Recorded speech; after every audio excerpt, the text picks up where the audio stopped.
E um self-employed ele também não é elegível para receber o Canada Employment Amount, Tax Credit. É um valor para quem é só employee recebe. Self-employed não recebe, o limite em 2020 foi 1.245. Agora vamos para a corporation. A corporation, como eu falei, ela tem vantagens e desvantagens. Vamos começar pelas vantagens. A primeira vantagem seria a responsabilidade limitada. Então, como eu falei no início, às vezes tem um cliente que, não, eu não quero incorporar, mas aí a gente verifica que o negócio do cliente, a atividade que ele está inserindo, é uma atividade que gera algum risco, e, além disso, o cliente tem bens pessoais. Então, o que seria a responsabilidade limitada? Partir do princípio, sempre, não tem como partir do princípio diferente desse, que não há uma fraude, então toda responsabilidade da corporation vai ser limitada ao seu capital social. Então, uma corporation tem lá um capital de 10 mil, começou a desenvolver alguma atividade. Eu tenho um cliente que tem, tem produto para pet. Então, quando ele me procurou, Edgar, estou preocupado com meus bens pessoais. Então, ele mesmo chegou, eu preciso abrir uma corporation porque se eu tiver com algum problema em algum pet, eu tiver alguma ação porque eu causei algum dano para algum pet, eu quero que isso fique na corporation, eu não quero que atinja meus bens pessoais. Então, isso é uma responsabilidade limitada, que também podemos dizer uma proteção patrimonial.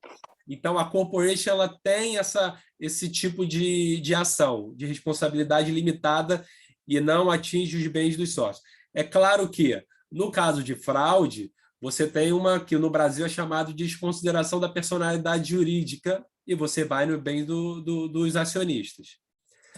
Uma segunda vantagem é a percepção comercial.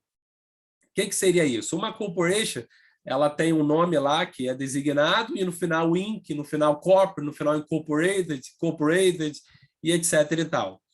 Isso dá uma percepção comercial de segurança. Eu, inclusive, tenho clientes que o cliente dele, o contrato dele, exige que ele seja uma corporation.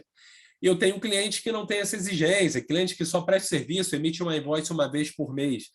Então, normalmente, na área comercial, no ramo comercial, isso é interessante quando não é exigido nos atores ali.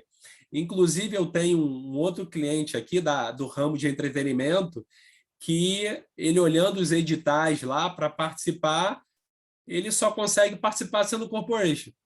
Então, inclusive, para receber alguns grants, alguns funds, receber algum dinheiro, só sendo corporation. Então, essa percepção comercial e de robustez de uma corporation, ela é muito interessante, é importante, em alguns casos é até imprescindível. Aqui a gente verifica uma terceira vantagem, a questão do diferimento, diferimento está lá na frente. Está aqui também, mas a gente vai falar lá na frente também, do diferimento de renda. O que seria isso? Uma corporation,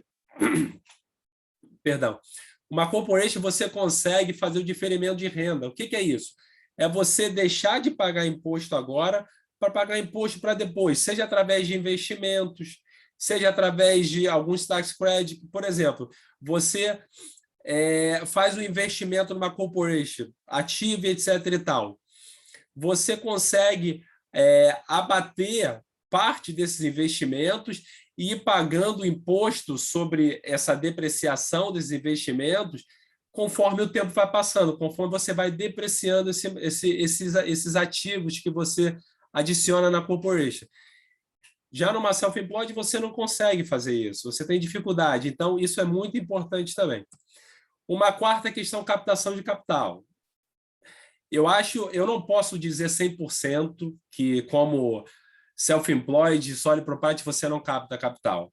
Eu não posso ser leviano, mas eu vou dizer, é muito difícil. Já uma corporation, não. Você, quando constitui, quando você incorpora, você faz umas definições lá das classes de ações, o que pode ser, quem pode votar, quem não pode votar, participar das resolutions, etc. e tal.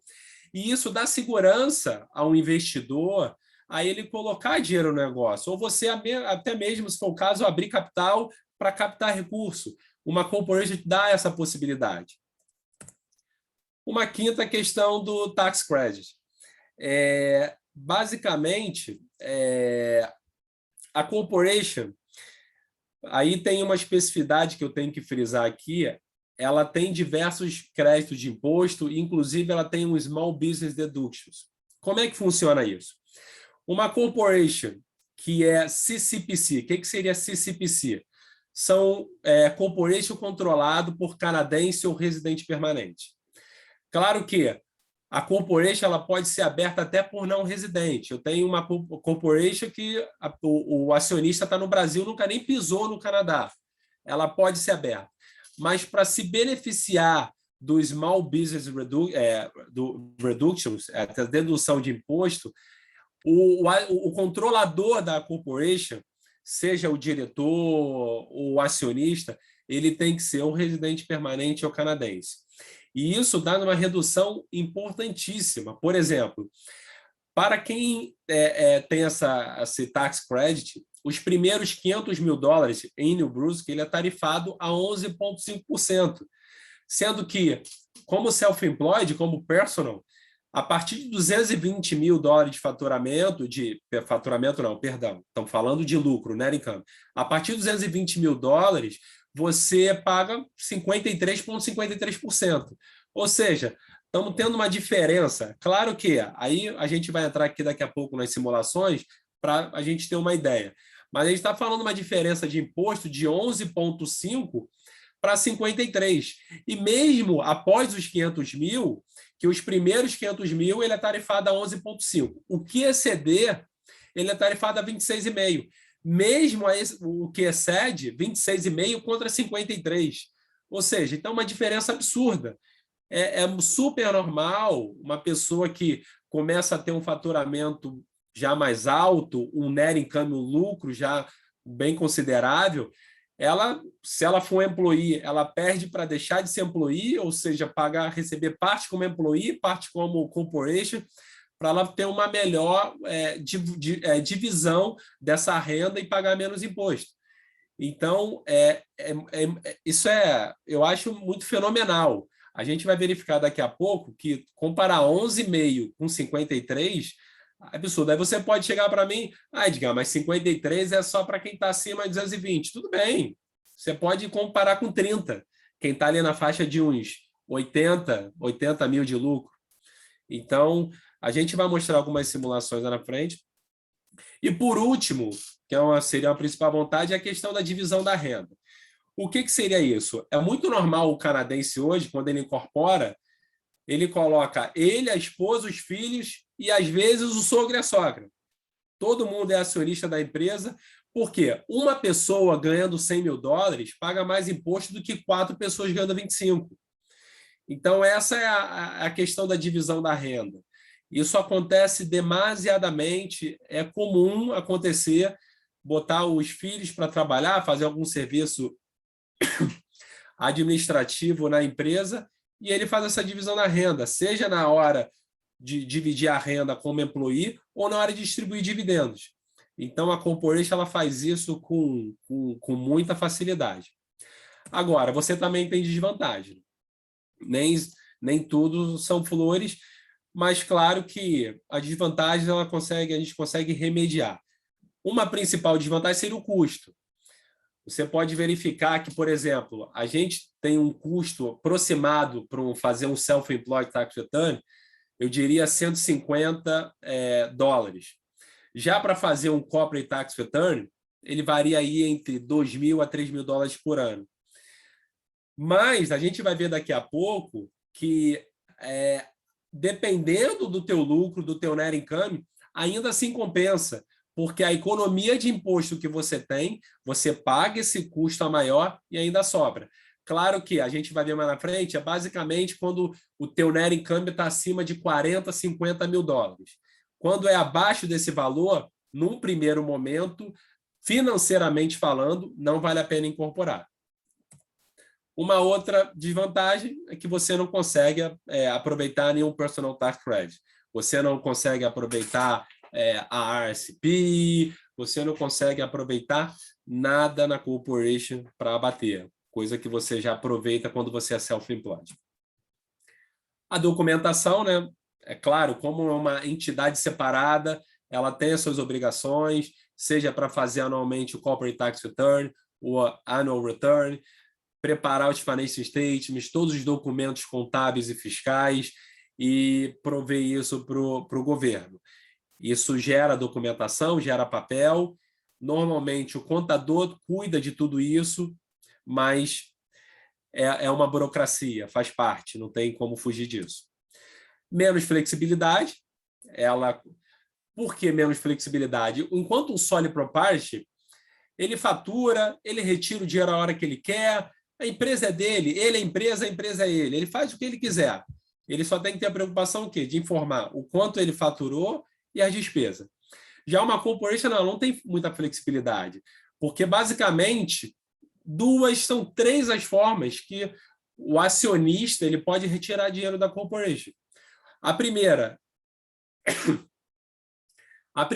é ele sendo employee da própria corporation dele. A segunda é distribuindo dividendos. E a terceira é pegando empréstimo com a corporation, lançando isso lá na conta de passivo, numa conta de loan.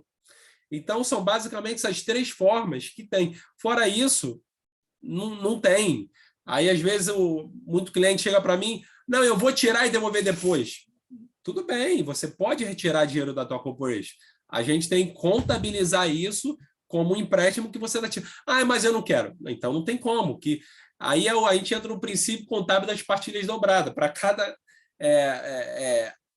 entrada tem que ter uma contrapartida. Cada saída tem que ter uma contrapartida.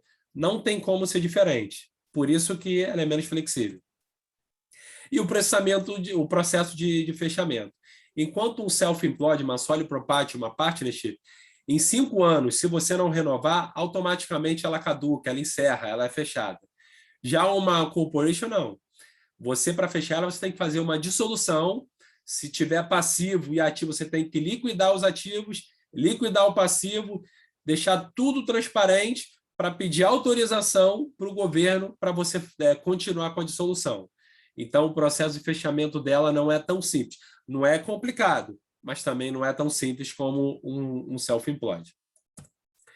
Agora, vamos falar um pouco do sistema tributário canadense. Ele é baseado na autoavaliação, né? Você que coloca os números lá, você que preenche as declarações, que diz quanto você ganha. Claro que o governo, de tempos em tempos, ele pega algumas malhas finas, ele manda alguns CRA letter perguntando, pedindo para comprovar alguma coisa ou outra, mas num primeiro momento você, ainda mais para self-employed, o self-employed então que tem uma empresa, ele diz do quanto ele faturou, o governo parte do princípio que você está falando a verdade e o contador parte do princípio que você está fornecendo a informação verdadeira. E ele é baseado no sistema de alíquota marginal. O que significa isso? Eu não sei quantos lembram do Brasil, eu passei por isso no Brasil, que você recebia uma promoção e o líquido era menor. Então, o teu bruto era maior, mas o líquido era menor. Por quê? Porque como é que funciona no Brasil? Você tem um salário, aí você passa a ganhar mais, todo o teu salário ele muda de alíquota, ele vai para a alíquota superior. Todo o salário. Então, por isso que às vezes você ganhava mais, passava para uma outra alíquota, mas o teu líquido é menor, porque a retenção era maior. No Canadá, não. No Canadá, cada alíquota, cada renda é tributado na sua alíquota. O que passa para a alíquota superior é só o excedente. Então, por exemplo, vamos supor que 40 mil é o limite de uma alíquota de 15%, a partir daí é 20%. Então, ganhava 39 mil, estou na alíquota de 15% nesse nosso exemplo. Aí passei a ganhar 42 mil anual. Os 40 mil fica na alíquota de 15%, os 2 mil que excedeu vai para a alíquota de 20%. Então, esse aqui é o sistema de alíquotas marginais. Aí agora a gente vai só mostrar como é que o tax bracket, basicamente, até qual renda, qual imposto, qual alíquota, tanto no âmbito federal quanto em New Brunswick. Então, vamos lá. No âmbito federal, com uma renda anual de até 48.535, paga 15% de imposto para o governo federal